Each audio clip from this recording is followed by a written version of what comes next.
So I knew where to go. So people always ask me, when they saw me in the gym in the pumping iron days, they said, why is it that you're working out so hard? 5 hours a day, 6 hours a day, and you have always a smile on your face. The others are working out just as hard as you do, and they look sour in the face. Why is that? And I told people all the time, I said, because to me, I'm shooting for a goal. In front of me is the Mr. Universe title. So every rep that I do gets me closer to accomplishing that goal, to make this goal, this vision turn into reality. Every single set that I do, every repetition, every weight that I lift will get me a step closer to turn this goal into reality. So I couldn't wait to do another 500-pound squat. I couldn't wait to do another 500-pound bench press. I couldn't wait to do another 2,000 reps of sit-ups. I couldn't wait for the next exercise, for the next half hour of posing and all the kind of things that you have to do to be a champion. I felt so great knowing where I was going, and I tell you, it worked. I mean, think about it. And at the end, I was just not visualizing just my exercise, but I was really lifting the trophy over my head.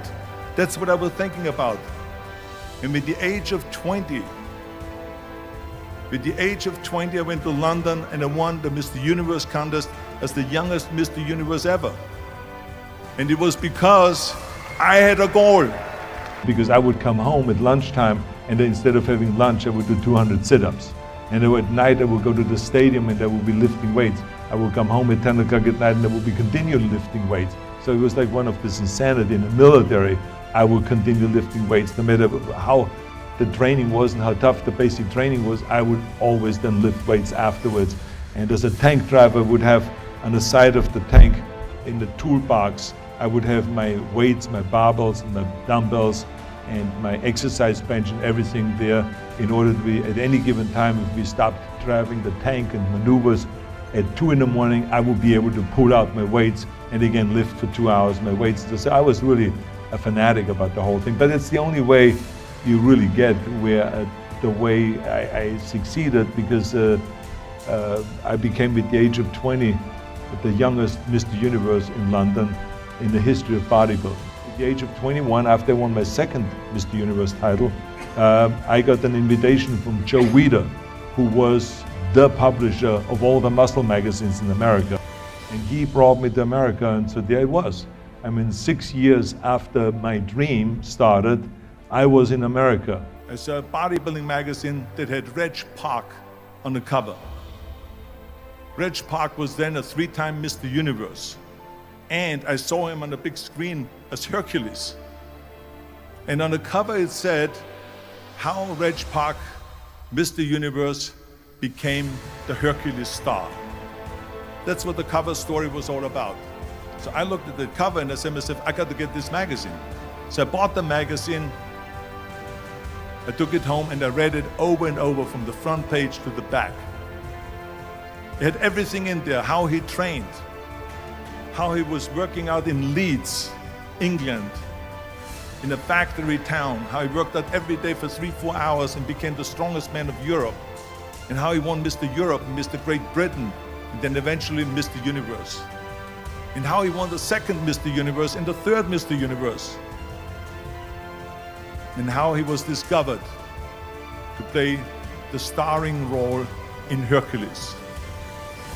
I read that and I said to myself, wow, this is the blueprint for my life. This is exactly what I want to do. I want to become a bodybuilding champion just like Reg Park. I want to get into movies just like Reg Park. And I want to make millions of dollars and be rich and famous just like Reg Park. Do you know how great it felt that I knew where I was going? Imagine the majority of people don't know where they're going. I knew where I was going, that I'm going to become this bodybuilding champion just like him. In bodybuilding and in lifting, you know that it's all about reps. But you learn very quickly that that's in everything in life. It's all about reps. The more you practice something, the better you get. If it is skiing, if it is practice a poem, if it is practice on your job here, whatever it is, it's all about mileage.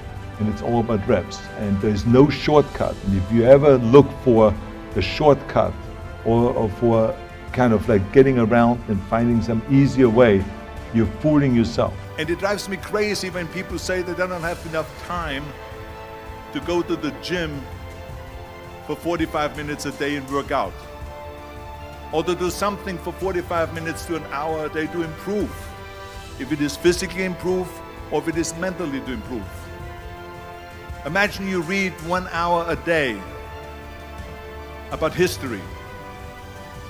How much you will learn after 365 hours in 1 year.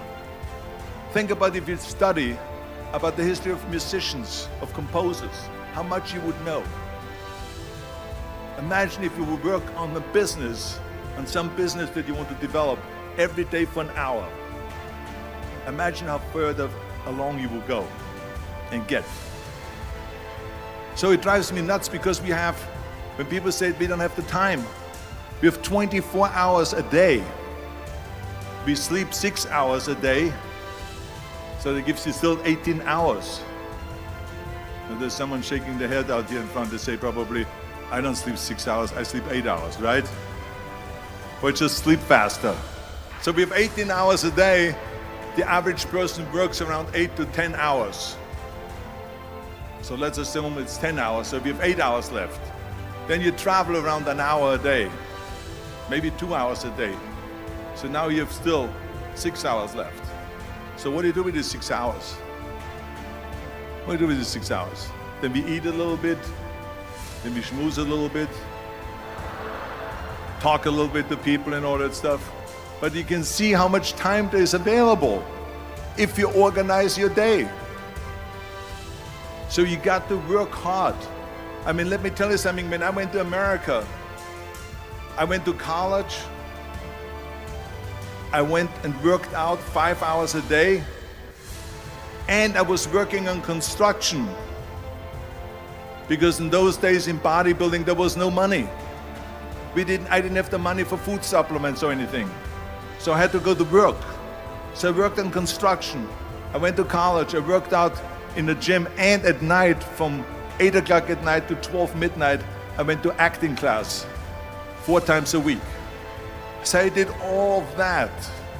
There was not one single minute that I wasted. And this is why I'm standing here today.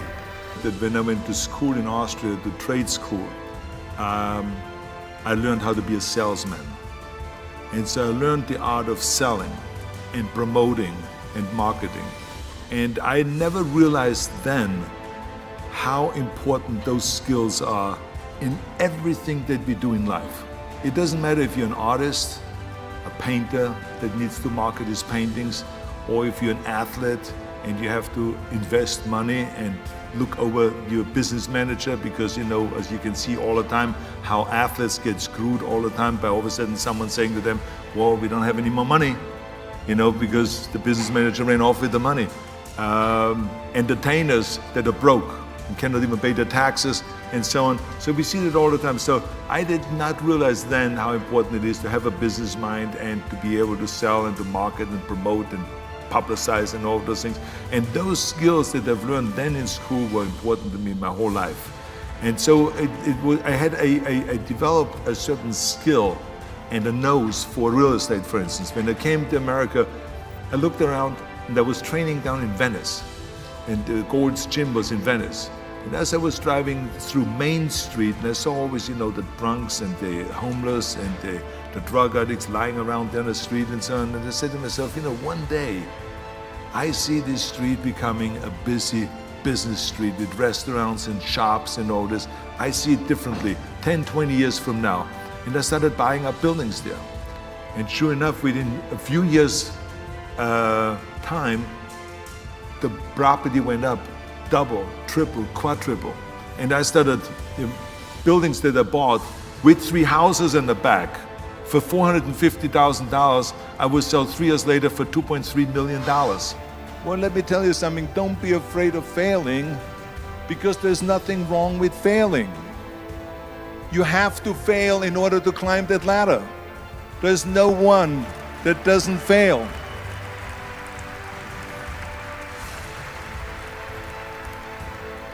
Michael Jordan said in one of his interviews, when they said, "You're unbelievable, you're the greatest basketball player of all time." I mean, tell me about that. And he says, "Well, you're just mentioning the successes." But he says, "For me to become the greatest basketball player, I missed 9,000 shots when I was playing basketball at the NBA games." So during these games that he was so successful, he missed 9,000 shots. Does it make him a failure? No. He's one of the greatest basketball players of all times, but he failed 9,000 times. Do you get it? We all fail. It's okay. What is not okay is that when you fail, you stay down. Whoever stays down is a loser. And winners will fail and get up. Fail and get up. Fail and get up. You always get up. That is a winner. That is a winner. I failed in bodybuilding. I lost bodybuilding competitions. I lost powerlifting competitions. I lost weightlifting competitions. I had movies that went in the toilet and that were terrible and got the worst reviews. And in politics, I remember I had many of the initiatives on the ballot, and we lost. My approval rating in California went down to 28%, and then it went back up again, and I won again the governorship. Hey, we all lose. We all have losses. This is okay, and this is why I say don't be worried about losing, because when you're afraid of losing, then you get frozen. You get stiff, you're not relaxed. You got to be, in order to perform well in anything, if it's in boxing or if it is on your job or with your thinking, is only happening when you relax. So relax. It's okay to fail. Let's just go all out and give it everything that you got. That's what it is all about. So don't be afraid to fail. When you have a complete situation, that means that you have developed your body, meaning your health, your strength, your energy, and all of that makes you much more positive, right? Because that's when you wake up, when you feel strong and you feel fit and you ride the bicycle in the morning, the whole world looks much more bright. So the training of the body, extremely important. This is why the physical training, and I'm not talking about wanting to win Mr. Olympia, no. We're talking about just take some light weights and do your reps. Pump up the body, and get some blood in there. Then go and run. Go and run the stairs. Go and exercise. Go to a yoga class. Do some weight training. Or when you have kids, go out and play sports. Just go football playing and go soccer playing and tennis playing and this, whatever you can. That is what creates kind of life in you, and therefore more enthusiasm, and you have a much more positive outlook in life. So whenever someone said to me, "It can't be done," I heard, "It can be done." When they said no, I heard yes. And when they said it's impossible, I heard it is possible. Because I am a strong believer. I'm a strong believer of what Nelson Mandela said, that everything is always impossible until someone does it. Well, I'm going to be the one, I said to myself, I'm going to do it and I'm going to show it to them. Maybe it has never been done before. That's perfectly fine with me. But I'm going to do it.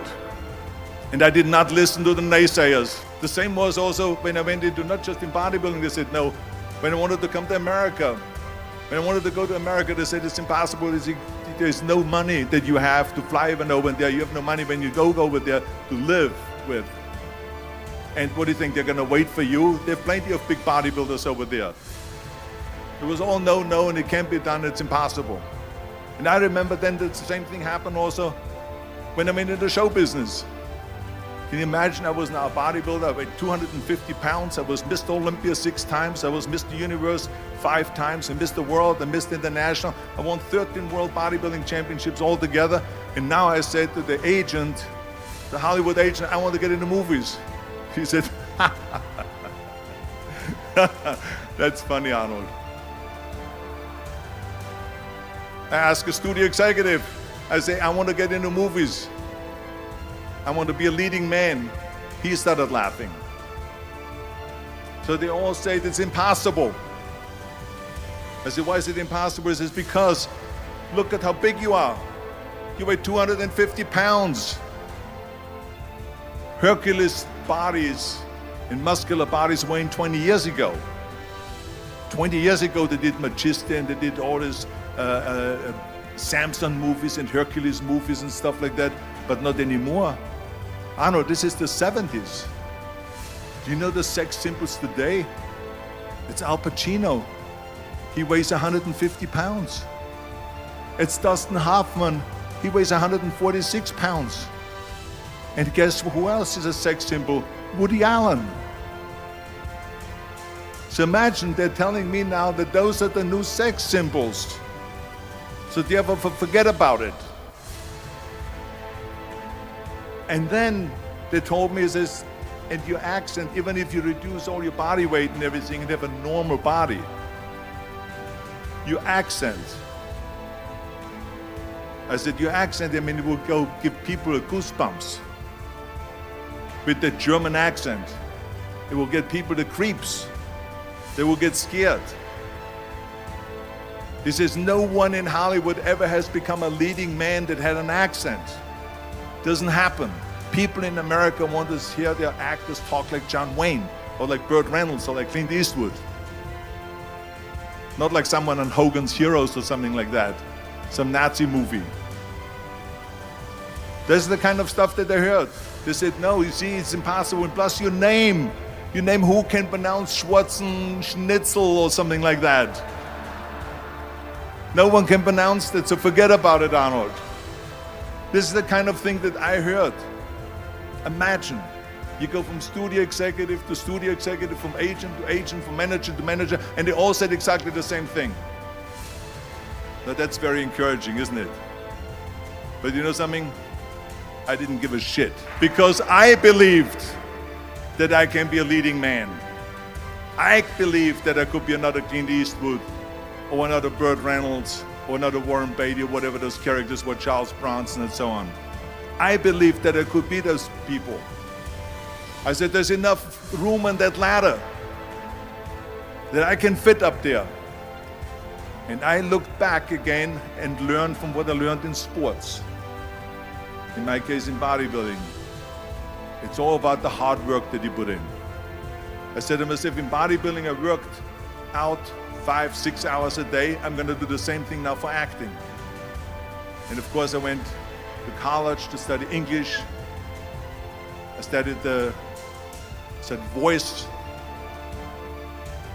accent removal, acting classes, and all of this stuff, all day long. I worked and I worked and I worked. And within a short period of time, I made one movie called Hercules in New York, which of course went right into the toilet. But it didn't discourage me. I still had the same vision. And then all of a sudden I did Streets of San Francisco. I did Stay Hungry and Pumping Iron and The Villain. And then all of a sudden I was asked by Dino De Laurentiis and by Universal Studio, the biggest studio, to star in Conan the Barbarian.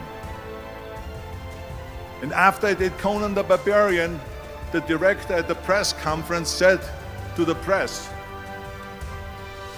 the director was John Milius. He said to the press, if we wouldn't have had Arnold, we would have had to build one.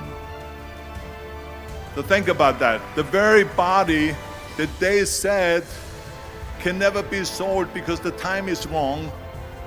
A few years later, I'm doing Conan the Barbarian, and it was the #1 hit at the box office when it came out in the summer of '82. Think about that. And the director says, if we wouldn't have had his body, we would have had to build one. So all of a sudden, my body became an asset, not a liability. And the same thing was with Terminator. After we were finished filming Terminator, Jim Cameron said to the press, if Arnold wouldn't have had that accent and talked like a machine, I think the movie wouldn't have worked. So think about that. The body and the accent that they attacked was an asset. But I didn't listen to those losers. I didn't listen to them at all. Because that's exactly the way it was in politics again, when everyone said no, no, no, and it can't be done, and then became governor of California. And this is with everything like that. This is just the reality of it, is that you cannot listen to the naysayers. So this is a very important lesson for all of you. So when someone says, no, this is a stupid idea, you in your mind, you don't have to say it, but in your mind just say to yourself, fuck you, you're an asshole.